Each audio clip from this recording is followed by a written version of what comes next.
If there's one thing that unites America, it's a disgust for boarding airplanes. Are you kidding me, TSA? Now imagine for a moment what the internet would be like if it was run like airport security. I'm Washington Post tech columnist Jeff Fowler, and I think airports can help us understand some of what's at stake with net neutrality. It's the principle that the internet isn't allowed to give priority to any particular website, app, or service. FCC Chairman Ajit Pai says ending net neutrality would bring us back to the boom days of the 2000s, when the net kept growing without so many regulations. His opponents are predicting doom, saying scrapping neutrality rules will ruin innovation and end the internet as we know it. So back to the airport. Stick with me because I think it can help. Imagine these people in lines represent websites trying to get to you. With net neutrality, they would all have the same line. Hey, no cutting in line, Perez Hilton. Without net neutrality, the internet might look more like this.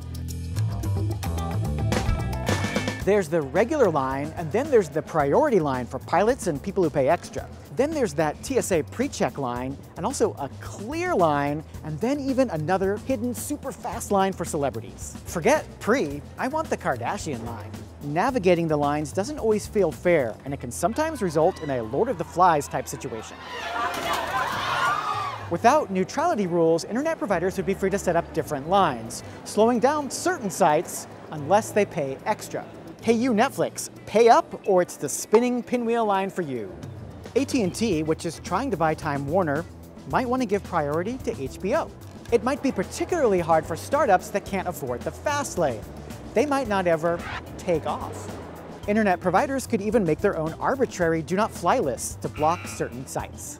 One argument in favor of ending net neutrality is that there may be legitimate reason to give priority to certain data, like a telemedicine connection for a doctor.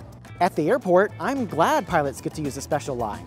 This airport-style mess could also be a worst-case scenario. Comcast, the largest provider, says it isn't trying to create a TSA pre-line, and it isn't interested in blocking or throttling sites. But it hasn't closed the door totally on asking them to pay for priority service. Without neutrality rules, we'd have to trust the market to punish service providers who make the net more expensive or less useful.